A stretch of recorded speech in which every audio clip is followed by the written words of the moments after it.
மலர்ந்திருக்கும் இப்புது வருடத்தில் உங்கள் அனைவருக்கும் இனிய புத்தாண்டு நல்வாழ்த்துக்கள். மறக்க முடியாத 2013 யாழ்ப்பாணம் நிகழ்ச்சி தொகுப்பில் உங்களை சந்திப்பதில் மகிழ்ச்சி. கடந்த 2013ஆம் ஆண்டு யாழ் மண்ணிலும் அதனை அண்மித்த இடங்களிலும் நடைபெற்ற மறக்க முடியாத நிகழ்வுகளை பதிவு செய்ய உள்ளோம். நம் வாழ்க்கையில் எவற்றை சாதித்துள்ளோம், எவற்றை எதிர்கால சந்ததியினருக்காக உருவாக்கியுள்ளோம், நாம் எவ்வாறான புதிய விடயங்களை படைத்தோம், கல்வியிலும் சரி, அரசியலிலும் சரி, சமூகத்திலும், கலைகளிலும், இன்னும் நமது வாழ்க்கை நகர்கின்ற பல துறைகளில் நாம் 2013 வரலாற்றில் இதை பதித்து வந்தோம் என்பதை நினைவுபடுத்தும் நிகழ்ச்சியே மறக்க முடியாத 2013. இனி நிகழ்ச்சிக்கு செல்வோம், வாருங்கள்.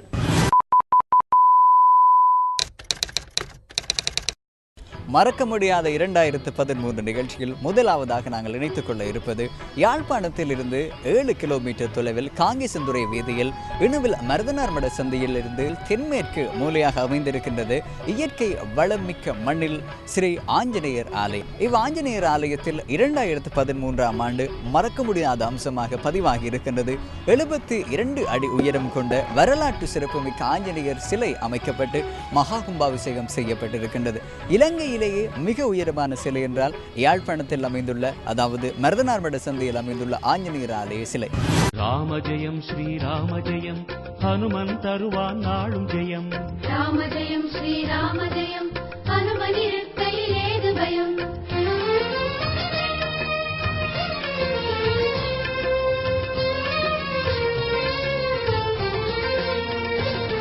ஹனுமானின் திருநாவில் தினம் ஊறும் நாமமே, அதை அறிவாரின் மனமெங்கும் ஹனுமன் கோலமே. ராமஜெயம் ஸ்ரீராமஜெயம் ஹனுமன் இருக்கையில் ஏது பயம். இவ்வாலயத்தின் வரலாற்று பக்கங்களை நாங்கள் புரட்டும் போது இவ்விடத்தில் இந்த ஆஞ்சநேயர் கோயில் அமைவதற்கான முக்கிய காரணம், இவ்வாலயத்தினுடைய ஆலய தர்மகர்த்தாவாகவும் குருமனையாகவும் திகழ்கின்ற ஸ்ரீ சுந்தரவேச குருக்களின் கனவில் ஆஞ்சநேயர் சுவாமி தோன்றி இவ்விடத்தில் எனக்கு ஒரு ஆலயம் அமைத்து தருமாறும் யாழ்ப்பாணத்தில் இருக்கின்ற சகல மக்களுக்கும் தான் அருள் பாலிப்பதாகவும் கூறியதனால் இவ்விடத்தில் இவ்வாலயம் அமைக்கப்பட்டிருக்கிறது. இவ்வாலயமானது 1996ஆம் ஆண்டு 4ஆம் மாதம் 22ஆம் தேதி தங்கம்மா அப்பாக்குட்டி என்பவரினால் அத்திவாரம் விடப்பட்டு அங்குரார்ப்பணம் செய்யப்பட்டது. அதன் பின்பு 2001ஆம் ஆண்டு கும்பாபிஷேகம் செய்யப்பட்டு இவ்வாலயம் அமைக்கப்பட்டு பூஜைகள் ஆரம்பிக்கப்பட்டன. சிற்ப சாஸ்திரங்கள் சொல்கின்ற விதிக்கமைவாக இவ்வாலயம் அமைய பெற்றிருக்கின்றது. இவ்வாலயத்தின் சாரல் பல்லவர் காலத்தில் காணப்படுகின்ற குடமுழுக்கு கோயில்களை போன்ற ஒரு தோற்றம் அளிக்கின்றது. வெளியிலிருந்து இவ்வாலயத்தை நாங்கள் பார்க்கும்போது மலையை போன்ற தோற்றம் அமைக்கின்றது. மேல் மாடி கொண்ட ஆலயம், அங்கேதான் மூல விக்கிரகம் அமைந்திருக்கின்றது. இந்த மூல விக்கிரகம் இந்தியாவிலே இருந்து ஒரே கரங்களினால் செதுக்கப்பட்டு இங்கு கொண்டு வந்து பிரதிஷ்டை செய்யப்பட்டு கும்பாபிஷேகம் செய்யப்பட்டிருக்கின்றது. இவ்வாலயத்தினுடைய சிறப்பும் மகிமையும் குறுகிய ஆண்டுக்குள்ளே மிகப்பெரிய வளர்ச்சி கண்டதை நாங்கள் அவதானிக்க முடிகின்றது. இலங்கையில் யாழ்ப்பாணத்திலே இடம் பிடித்திருக்கின்ற மிக முக்கியமான ஆலயமாக இந்த ஆஞ்சநேயர் ஆலயம் விளங்குவதை நாங்கள் நினைவு கூற வேண்டும். ஆஞ்சநேயர் ஆலயத்தினுடைய 72 அடி உயரமான ஆஞ்சநேயர் சிலை அமைத்ததனுடைய சிறப்பு பற்றி நாங்கள் பார்த்து கொண்டிருக்கின்றோம். அந்த வரிசையில் இந்த ஆலயத்தினுடைய ஆதீன கர்த்தாவாகவும் இந்த ஆலயத்தினுடைய பிரதம சிவாச்சாரியாகவும் இருக்கின்ற ஆஞ்சநேய உபாசகர் சுந்தரேஸ்வர குருக்கள் ஐயா அவர்களை நாங்கள் சந்திக்க போகின்றோம். மிகவும் முக்கியமான ஒருவர். இந்த ஆலயம் தோற்றம் பெற்றதற்கு இவர்தான் காரணம். வணக்கம் ஐயா. வணக்கம் அம்மையா. இந்த ஆலயத்திலே மிகச் சிறப்பாக காணப்படுகின்றது, இப்பொழுது இலங்கையிலும் மிகச்சிறப்பாக காணப்படுகின்றது. இதுவே உயரமான ஒரு சிலை இவ்வாலயத்தில் அமைக்கப்பட்டிருக்கின்றது. உங்களுக்கு இவ்வாறு ஒரு சிலையை அமைக்க வேண்டும் என்பதற்கான நோக்கம் என்ன? இது எவ்வாறான சிந்தனையோடு இந்த சிலையை நீங்கள் அமைக்க முன் வந்திருந்தீர்கள்? ஆலயத்திலே பல ரூபங்கள் இந்த ஆஞ்சநேய பெருமானிடத்திலே இருக்கின்றது. யோகா ஆஞ்சநேயர், பஞ்சமுக ஆஞ்சநேயர், வீர ஆஞ்சநேயர், பக்த ஆஞ்சநேயர் என்கின்ற வரிசையிலே வீர ஆஞ்சநேயர் கம்பீரமான பூமி தொடக்கம் ஆகாயம் வரை வளர்ந்து இலங்கையை தாண்டிய சம்பவம், அதை மனத்திலே நான் இருத்தி எங்களுடைய ஆலயத்திலே இப்படி ஒரு சிலையை எழுப்பினால் எப்படி இருக்கும் என்ற சிந்தனையை என் மனத்திலே சிந்தித்தேன். அந்த நேரத்திலே அனுகூலமாக பல காரியங்கள் தென்படுகின்ற பொழுது அந்த சிலையை அமைக்க வேண்டும் என்ற எண்ணம் தீவிரமாக ஏற்பட்டது. இந்த ஆலயம் தோற்றம் பெற்று குறிப்பாக ஒரு குறுகிய காலத்திலேயே மிகப்பெரிய வளர்ச்சி அடைந்திருக்கின்றது. உலகம் போற்றும் வகையில் இப்போது வளர்ச்சி அடைந்திருக்கின்றது. இதற்கு காரணம் என்ன ஐயா? ஒருவன் எந்த உருவிலே இறைவனை வழிபாடு செய்கின்றானோ அந்த உருவிலே இறைவன் இருந்து திருவருள் புரிவதென்பது எங்களுடைய சமயத்தின் உன்னதமான தத்துவம். அதுக்கமைய இந்த இடத்திலே, இந்த இடம் காடாக இருக்கின்ற நேரத்திலே இங்கே ராமதாசர் என்கின்ற அடியவர் ஒருவர் குடில் அமைத்து ராமஜபம் செய்ததாக சித்தர் நாசித்தம்பி ஐயா அவருடைய வாயினாலே நான் கேள்விப்பட்டிருக்கின்றேன். ஒரு வயது போன அடியவர் மூலம் கோயில் கட்டுவதற்குரிய காணி இருப்பதாக கூறினார்.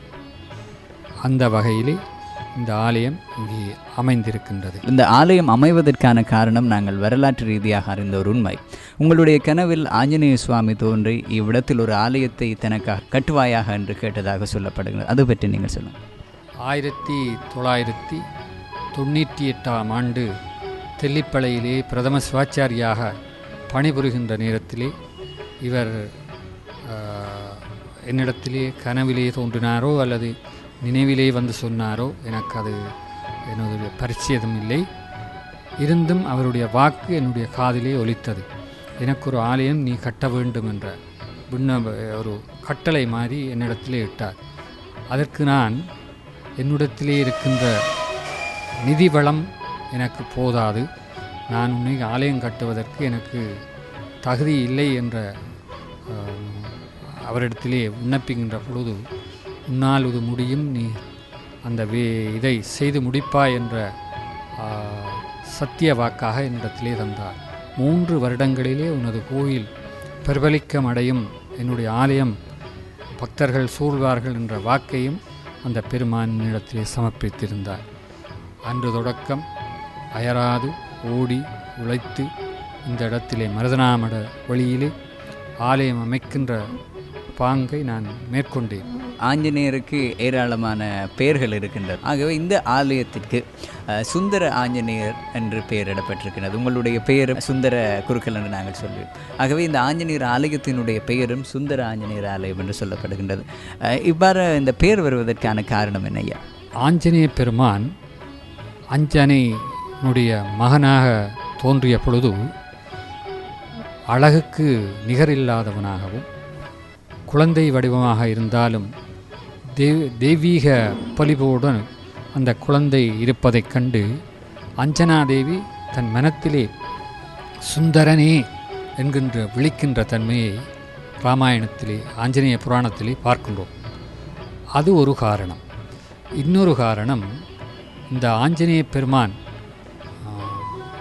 இராமாயண காப்பியத்திலே ஆஞ்சநேயருக்கென்று தனியாக சுந்தரகாண்டம் என்பதை நிறுவியிருக்கின்றார்கள். அதுவும் ஒரு காரணம். பஞ்சமுக குகையிலே இந்த ஆஞ்சநேயர் சுந்தர வடிவிலே இருப்பதையும் நான் செய்திகள் மூலம் அறிந்திருக்கின்றேன். அது மட்டும் காரணமல்ல, என்னுடைய பெயரும் சுந்தரேசன். அதையும் சேர்த்து எல்லாமாக ஒன்று சேர்த்து நாங்கள் இந்த சுந்தர ஆஞ்சநேயர் என்ற நாமத்தை ஸ்ரீ அருள்வளர் சுந்தர ஆஞ்சநேய சுவாமி கோவில் என்று நாங்கள் எழுதிவிட்டு அதை ஆங்கில எழுத்திலே போட்டு நம்பரை போட்டு பார்த்தோம். அந்த நம்பரும் சுவாமியினுடைய நம்பரும் ஒன்று சேர்ந்ததினாலே அந்த பெயரை வைக்க வேண்டிய நிலை ஏற்பட்டது. இந்த ஆலயத்தினுடைய சிறப்பும் இந்த ஆலயத்தினுடைய சமூக பணிகளும் இன்னும் மென்மேலும் வளர வேண்டும். அதை மூல காரணமாக இருக்கின்ற நீங்கள் உங்களுடைய சேவை இன்னும் வளர்வதற்கு எங்களுடைய வாழ்த்துக்களை தெரிவித்துக் கொண்டு, மறக்க முடியாத 2013 நிகழ்ச்சியில் இந்த கடந்த 2013ஆம் ஆண்டு அமைக்கப்பட்ட ஆஞ்சநேயர் உருவ சிலையினுடைய வரலாறுகளையும் இந்த கோயிலினுடைய சிறப்புகளையும் எங்களோடு பகிர்ந்து கொண்டு உங்களுக்கு எங்களுடைய மனமார்ந்த நன்றிகளையும். இந்த பெருமைமிக்க ஆலயத்தின் பங்குகளையும் நடைபெறுகின்ற விழாக்களையும் உலகெங்கிலும் எடுத்து செல்கின்ற 10 டிவி ஸ்தாபனத்தார் அனைவருக்கும் மனமார்ந்த நல் வாழ்த்துக்களையும் நல் ஆசிகளையும் உங்களுடைய சேவை, சமூக சேவை, சமய சேவை, கல்வி சேவை போன்றவையெல்லாம் மிளிர வேண்டும் என்பதை கூறி நல்ல ஆசை கூறி லோகா சுகினோ பவந்த்.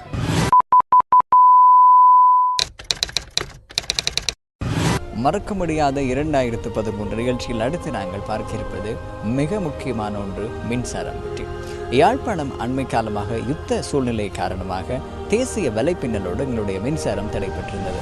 அதனால் யாழ்ப்பாணத்தினுடைய காலங்கள் மிகவும் இருளில் மூழ்கி இருந்தது என்றுதான் நாங்கள் சொல்லலாம். ஆரம்ப காலத்தை நாங்கள் பொறுத்தவரையில் மெழுகுவர்த்தியில், மண்ணெண்ணெய் விளக்கில், அதுபோன்று ஏராளமான துவிச்சக்கர வண்டி மூலம், மின்புறப்பாக்கி மூலம், வானொலி கேட்டல், அவ்வாறாக நிறைய விடயங்களை நாங்கள் இந்த மின்சாரம் இல்லாத காரணத்தினால் நாங்கள் பார்த்து அவ்வாறு பாவித்து வந்திருக்கின்றோம். ஆனால் இப்பொழுது 2013ஆம் ஆண்டு தேசிய வலைப்பின்னலோடு, தேசிய மின்சார சபையினுடைய வலைப்பின்னலோடு லக்ஷபானா மின் திட்டத்தை யாழ்ப்பாணத்தில் இணைத்திருந்தார். அதிமீதகு ஜனாதிபதி மஹிந்த ராஜபக்ஷ அவர்கள் இந்த மின் நிலையத்தை திறந்து வைத்திருந்தார். 3.5 பில்லியன் நிதி உதவியில், நிதி செலவிலே இந்த மின்சாரம் இணைக்கப்பட்டிருக்கிறது. இதனால் ஏராளமான மக்கள் இப்பொழுது பயனடைந்து கொண்டிருக்கிறார்கள். மின்சாரத்தின் மூலம் வேலை செய்பவர், அதுபோன்று படிப்பு தேவைகள், தொழில்நுட்பங்கள், ஏராளமான தேவைகளுக்காக இப்பொழுது 24 மணி நேரமும் இந்த மின்சாரம் வழங்குவதனால் மிகப்பெரிய ஒரு வரப்பிரசாதமாகவே இந்த யாழ்ப்பாண மக்களுக்கு கிடைத்திருக்கின்றது. கடந்த காலத்தில் கிடைக்காத பல முயற்சிகளை எங்களுடைய தொழிலாளர்களும் சரி, கல்விமான்களும் சரி, ஏராளமானவர்கள் இதில் எடுத்து வருகின்றார்கள் என்று சொல்லலாம். ஆரம்பத்தில் நாங்கள் பொருட்களை உபயோகிப்பதற்கு கூட மின்சாரம் இல்லாமல் அன்றாடம் நாங்கள் அவதிப்படு வந்தோம். ஆனால் இப்பொழுது தொழில்நுட்பத்திலும் சரி, எல்லா விடயங்களிலும் சரி, இப்பொழுது அதிகமாக மின் பாவனை அதிகரித்து வருகின்றது. LCD, LED என்கின்ற அளவிற்கு இப்பொழுது மின் தரம் உயர்ந்திருக்கிறது.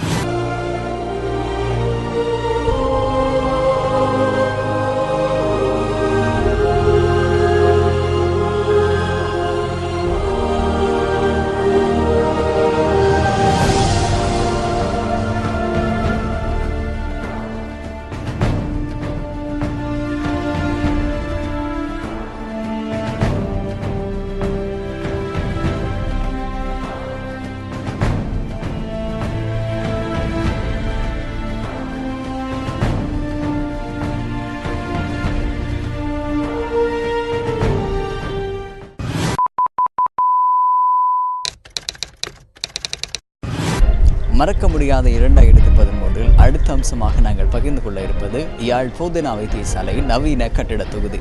ஜப்பான் அரசாங்கத்தின் நிதியுதவியுடன் 2.9 பில்லியன் ரூபாய் செலவில் அமைக்கப்பட்டிருக்கின்றது நவீன கட்டிட தொகுதி.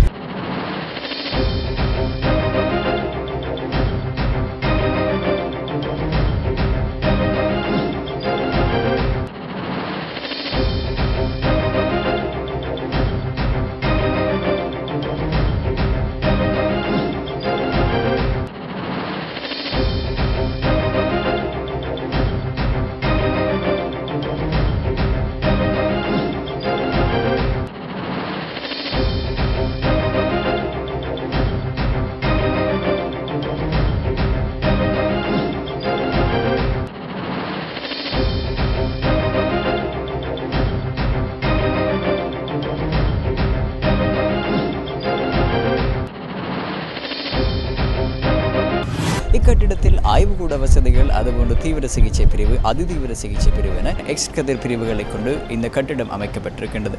நோயாளிகளினுடைய வசதி கருதி மிகவும் சிறந்த முறையில் அமைக்கப்பட்டிருக்க இக்கட்டிடம் 2013ஆம் ஆண்டு யாழ்குடா நாட்டில் திறந்து வைக்கப்பட்டது மறக்க முடியாத அம்சத்தின் ஒரு பதிவாகி இருக்கின்றது.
மறக்க முடியாத 2013 நிகழ்ச்சியில் நாங்கள் எடுத்து பகிர்ந்து கொள்ள இருப்பது போக்குவரத்து அம்சம். இந்த போக்குவரத்தில் எங்களுக்கு பல ஊடகங்கள், பல துறைகள் இருக்கின்றது. கப்பல், அதுபோன்ற விமானம், பேருந்து என நிறைய இருந்தாலும் முக்கியமான ஒன்று புகையிரதம். புகையிரதத்தில் எங்களுடைய யாழ்மண்ணில் இருக்கின்ற ஏராளமான சிறுவர்களுக்கு புகையிரதம் தெரியாது என்பது உண்மையான விஷயம். அதற்கு காரணம் வடபகுதியில் ஏற்பட்ட யுத்தத்தினால் யாழ்ப்பாணத்திற்கான புகையிரத சேவை தடைப்பட்டிருந்ததே காரணம். இந்த புகையிரத சேவையை பொறுத்தவரையில் இலங்கையில் முதல் முறையாக 1858ஆம் ஆண்டு புகையிரத சேவை ஆரம்பிக்கப்பட்டிருக்கின்றது. அதன் பின்பு வடக்கிற்கான சேவையாக 1905ஆம் ஆண்டு ஆரம்பிக்கப்பட்டிருந்தது. 1956ஆம் ஆண்டு யாழ் தேவியானது முதலில் ஆரம்பிக்கப்பட்டிருந்தது. இது தெற்கிற்கும் வடக்கிற்குமான இணைப்பு பாலமாக இந்த யாழ் தேவி புகையிரத சேவை ஆரம்பிக்கப்பட்டிருக்கின்றது. 90ஆம் ஆண்டின் பகுதியில் வவுனியா வரை இடைநிறுத்தப்பட்டிருந்தது. அதற்கு பின்பு இங்கு கிளிநொச்சி ஓமந்தை ஊடாக இங்கு வருவதற்கான சாத்தியக்கூறுகள் காணப்படவில்லை. அதன் பின்பு இப்பொழுது 23 ஆண்டுகள் கழித்து இப்பொழுது கிளிநொச்சி வரை வந்திருக்கின்றது இந்த புகையிரத நிலையம் 2013ஆம் ஆண்டு. இனி வருகின்ற நாட்களில் 2014ஆம் ஆண்டு தற்பொழுது பிறந்திருக்கிற இந்த வருடத்தில் இன்னும் 4-5 மாதங்களில் யாழ்ப்பாணத்திற்கான சேவை முற்றுமுழுதாக ஆரம்பித்து வைக்கப்படும் என்று நாங்கள் நம்புகின்றோம். இந்த சேவையிலூடாக பலர் நன்மை அடைவார்கள் என்றும் எதிர்பார்க்கின்றோம். 23 ஆண்டுகளுக்கு பின்பாக எங்களுடைய புகையிரத சேவை வடபகுதிக்கு ஆரம்பித்திருப்பது 2013ஆம் ஆண்டு மறக்க முடியாத அம்சமாக பதிவாகி இருக்கின்றது. வணக்கம் தங்கச்சி. வணக்கம். உங்களோட பேர் என்ன? ரெபேக்கா. ரெபேக்கா, எங்கேருந்து வரீங்க? இங்கே தான் இருக்கிறேன். சரி, இங்கே தான் இருக்கிறீங்க. இப்போ எங்கேருந்து வாரீங்க? இப்போ வவுனியாவிலேருந்து வரேன். வவுனியாவிலேருந்து வாரீங்க. சரி, வவுனியாவுக்கு ஏன் போனீங்க? அதால்வெல்லாம் போயிட்டு வந்தாங்க. சரி, நீங்கள் கிளிநொச்சியில் இப்போ ரெயினை பார்த்தீங்க? கிளிநொச்சியில் தீரத்துக்குள்ளே பார்த்தேன். வணக்கம் தான். வணக்கம். உங்களோட பேர் என்ன? தினேஷ். எங்கே இருக்கிறீங்க? புகையிரத அருகாமையிலே இருக்கும். சரி, நீங்கள் இதுக்கு முதல்ல இப்போ ரெயினை பார்த்துருக்குறீங்க? இல்லை, நான் பார்த்ததெல்லாம் புத்தகத்தில் படிச்சிருக்கோம். இன்றைக்கு தான் பார்த்துருக்கோம். அந்த அன்வன் திறந்தது தான் பார்த்துருக்கோம். இப்போ இந்த நீங்கள் ரெயினை பார்க்குறதுல உங்களுக்கு எவ்வளோ சந்தோஷம்? எவ்வளோ மகிழ்ச்சியாக இருக்குது. அதை விட ஒவ்வொரு நாள் ரெயின் வந்து போகிறத நாங்கள் பார்க்கக்கூடிய மாதிரி இருக்கின்றது. நாங்கள் பார்க்காத ரெயினெல்லாம் வந்து போகிறது நாங்கள் வீட்டிலேருந்தே கவனிக்கலாம். ரெயினை பார்ப்பது மிக மகிழ்ச்சியாக இருக்கின்றது. சரி, அப்போ நீங்கள் இதுவரைக்கும் ரெயினில் ஒரு இடம் மாதிரி போகல? இல்லைண்ணா. ஏன் நீங்கள் போகிறதுக்கு முயற்சி செய்யலை? போவோம், முயற்சி போவோம். இனி வேறு ரெயின்களில் போவோம் என்று நம்புவேன். சரி, நம்புறீங்க. சரி, இந்த ஏனைய பிரயாணம் செய்கிற இந்த பஸ் மற்றது வேறு ஏதாவது தனி ஆட்டோ அப்படின்னு சொல்லி நீங்கள் பயணம் செய்வீங்க. அதுக்கும் இந்த ரெயினில் போகிறதுக்கும் நீங்கள் எப்படி ஒரு சந்தோஷம் பெறும்னு நினைக்கிறீங்க? இப்போ பஸ் ஆட்டோவை விட இது ரெயின் மிகவும் வேகமாகவும் நேரத்தை மினக்கிடாது சென்றுவிடும். அதுக்காக தான் ட்ரெயினை நாங்கள் பயணிக்க செல்கின்றோம். மற்ற பஸ்ஸை பார்த்தால் மெதுவாக ஒவ்வொரு இடத்தில் நின்று செல்லும். இது அப்படி இல்லை, ஒவ்வொரு ஸ்டேஷனில் தான் நின்று செல்வது. அதனால தான் எங்களுக்கு பிடிக்கும். சரி, இப்போ இந்த ஆண்டு உங்களுக்கு அதாவது 2013ஆம் ஆண்டு இந்த புகையிரத சேவை உங்களுக்கு கிடைத்தது மிகப்பெரிய சந்தோஷம், அப்படித்தான்? 23 ஆண்டுகளுக்கு பின்பு வடபகுதிக்கான புகையிரத சேவை ஆரம்பிக்கப்பட்டிருந்தது.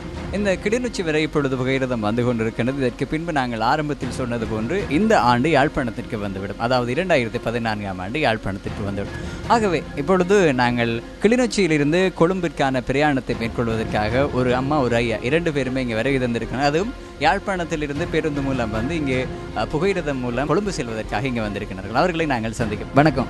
வணக்கம். இப்போ நாங்கள் என்னென்றால் என்னுடைய மகன் இந்த போலீஸ் ட்ரைனிங்கில் களத்துறை ஸ்கூலில் இருக்கிறார். அவர் நாளைக்கு பாஸ் அவுட். அவரை நாங்கள் சந்தோஷப்படுத்தி அவருக்கு கப் அணிவித்து கூட்டிக் கொண்டு வர்றதுக்காக இந்த புகையிரதத்தில் நாங்கள் பயணிக்கின்றோம். நான் யாழ்ப்பாணத்தில் இருந்து இந்த பிரச்சனைகளுக்கு முதல் உள்ள டைமில் புகையிரத ஆணைச்சீட்டின் மூலம் யாழ்ப்பாணத்தில் இருந்து நாங்கள் போயிருக்கிறோம். அதே நேரம் காங்கேசந்துறையில் இருந்தும் கொழும்புக்கு பயணித்திருக்கிறோம். அதுக்கப்புறம் எங்களுடைய பிரச்சனைகளால் இந்த பாதைகள் சாம்பித்ததால் அதை செயற்படுத்த முடியாமல் போட்டு இப்போ மீண்டும் கிளிநொச்சி வரை வந்ததால் கொஞ்சம் இந்த மக்களுக்கு நன்மை கிடைக்கக்கூடியதாக இருக்குது. ரெயின் என்றால் சுகம், நல்ல பஸ் என்றால் கொஞ்சம் கஷ்டம். ரெயினில் ஆறுதலாக இருந்து வடிவாக போகலாம் என்று நினைக்கிறேன். சரி, இப்போ வந்து 90ஆம் ஆண்டுகளுக்கு முன்பு இருந்த காலத்தில் நீங்கள் எல்லாம் இருந்திருப்பீங்க, உங்களுக்கு ரயில் யாழ்ப்பாணம் வந்ததே தெரியும். ஆனால் எங்களுக்கு எல்லாம் தெரியாது. இப்போ 90ஆம் ஆண்டுக்கு முன்பு இருந்த ரயில் சேவைக்கும் இப்பொழுது இருக்கிற சேவைக்கும் என்ன வித்தியாசம் இருக்குது? முந்தி இப்படி அவ்வளோ இந்த என்ன வசதியாக இல்லை. இப்பொழுது நல்ல வசதிகள், நல்ல சுதந்திரமாக நாங்கள் செல்லக்கூடியதாக இருக்கிறது. இந்த புகையிரதத்தில் பயணம் செய்யும் மற்றும் ஒரு மூத்த ஐயா ஒருவரை நாங்கள் சந்திக்க போகிறோம். வணக்கம் ஐயா. வணக்கம். உங்களோட பேர் என்ன? அன்னலிங்கம். எங்கிருந்து யாழ்ப்பாணம் இப்பொழுது கொழும்புக்கு போக போகிறீங்க? எங்கிருந்து போகிறீங்க? நான் பருத்தித்துறையிலிருந்து வருகின்றேன். கொழும்பு தான் என்னுடைய இடம். அங்கே தான் வேலை நிமித்தம் அங்கே தங்கி இருக்கிறேன். சரி, இப்பொழுது 23 ஆண்டுகளுக்கு முன்பாகத்தான் புகையிரத சேவை வடக்கில், அதாவது எங்களுடைய யாழ்மண்ணில் இருந்து ஆரம்பித்திருந்தது. இந்த ஆண்டு 2014ஆம் ஆண்டு இந்த சேவை மீண்டும் யாழ்ப்பாணத்தில் ஆரம்பிக்க இருக்கின்றது. 24 ஆண்டுகளுக்கு பின்பு 23 ஆண்டுகள். இப்பொழுது 2013ஆம் ஆண்டு கிளிநொச்சி வரை புகையிரத சேவை ஆரம்பிக்கப்பட்டிருந்தது. நீங்கள் இப்பொழுது 23 ஆண்டுகளுக்கு முன்பாக போகின்ற உணர்வும், யாழ்ப்பாணத்தில் இருந்து சென்றிருப்பீர்கள் புகையிரத நிலையத்தில். எங்களுக்கு அந்த வயதில் புகையிரதம் என்றாலே இன்னொன்று தெரியாது, அந்த நாங்கள் பிறந்திருக்க கூட இல்லை. ஆகவே இந்த இரண்டுக்கும் என்ன வித்தியாசத்தை உணர்றீங்க? வித்தியாசம் என்று ஒன்றையும் சொல்ல முடியாது. ஆனால் ஒரு 24 வருடத்துக்கு பிறகு இந்த சேவைகள் ஆரம்பிக்கப்பட்டது எங்களுக்கு ஒரு மிகவும் வரவேற்கத்தக்க ஒரு விடயமாகும். தற்செயலாக நான் கூற வேண்டும், இந்த 1990ஆம் ஆண்டு இறுதியாக வந்த புகையிரதத்திலே நான் பிரயாணம் செய்தேன். அதுதான் நான் இறுதி புகையிரதமாக இங்கே நடந்தது. அதுக்கு பிறகு இப்போ இந்த சேவைகள் ஆரம்பிக்கப்பட்டுள்ளது. இந்த யாழ்ப்பாணம் கொழும்பு பிரயாணம் மிகவும் கஷ்டமான நிலையில் நாங்கள் மேற்கொண்டு இப்பொழுது படிப்படியாக அந்த கஷ்டங்கள் எல்லாம் நீங்கி இந்த புகையிரத சேவை இன்னும் மிகவும் மேம்பட்ட நிலையில் நாங்கள் பிரயாணம் செய்கிறதுக்கு வசதியாக இருக்கின்றது. இப்போ பஸ் வண்டிகளில் பிரயாணம் செய்யும் பொழுது வசதியினங்களுடன் காசு செலவும் மிகுதி. ஆனால் இன்று புகையிரதத்தில் பிரயாணம் செய்வதால் எங்களுக்கு காசும் மிச்சப்படுகிறது, மிக வசதியாகவும் நாங்கள் பிரயாணம் செய்யக்கூடியதாக இருக்கின்றது. ஆமாம், இப்போ 90ஆம் ஆண்டுகளுக்கு முற்பகுதியில் நீங்கள் புகையிரதத்தில் சென்றதற்கும் இப்பொழுது நீங்கள் புகையிரதத்தில் செல்வதற்கும் என்ன வித்தியாசம் இருக்குது? குறிப்பிட்ட வித்தியாசமாக ஒன்று நான் காண்கவில்லை. இப்போ எங்களுக்கு இப்போ இன்னும் முற்றவே இந்த சேவை ஆரம்பிக்கப்படவில்லை தான், இடையிடையிலிருந்து ஆரம்பிக்கப்படுகின்றது. இப்போ கிளிநொச்சியிலிருந்து ஆரம்பிக்கப்பட்டுள்ளது, யாழ்ப்பாணத்தில் இருந்து ஆரம்பிக்கப்பட்டு அவரவர்கள் தங்களுக்கு அண்மையான புகையிரத ஸ்தானங்களில் இறங்கி போவது மிகவும் வசதியாக இருக்கும். அது மிகவும் அண்மையில் அது பெரும்பாலும் அடுத்த வருடம் எங்களுக்கு கிட்டும் என்று நான் எதிர்பார்க்கின்றேன். வித்தியாசம் என்று சொல்ல போனால் இப்போ இந்த 24 காலத்தில் ஆட்களின் மொபிலிட்டி, அதாவது போக்குவரத்து தேவைகளும் மிகவும் அதிகமாகி கொண்டு போகின்றது. அந்த தேவைகளுக்கு ஈடு செய்வதற்கு இப்படியான மேலதிக சேவைகள் எங்களுக்கு அவசியமாகின்றது. ஆமையா, நீங்கள் கடந்த 1990ஆம் ஆண்டு நடுப்பகுதியில், அதாவது நான் நினைக்கின்றேன் ஜூன் மாத பகுதியில் தான் இறுதியில் புகையிரதம் ஓடி இருக்கின்றது. அந்த காலப்பகுதியில் நீங்கள் பயணம் செய்த ஒருவரை இந்த புகையிரத நிலையத்தின் அந்த புகையிரதத்தினுடைய அனுபவத்தை பற்றி பகிர்ந்து கொண்டமைக்கு நன்றி. நன்றி.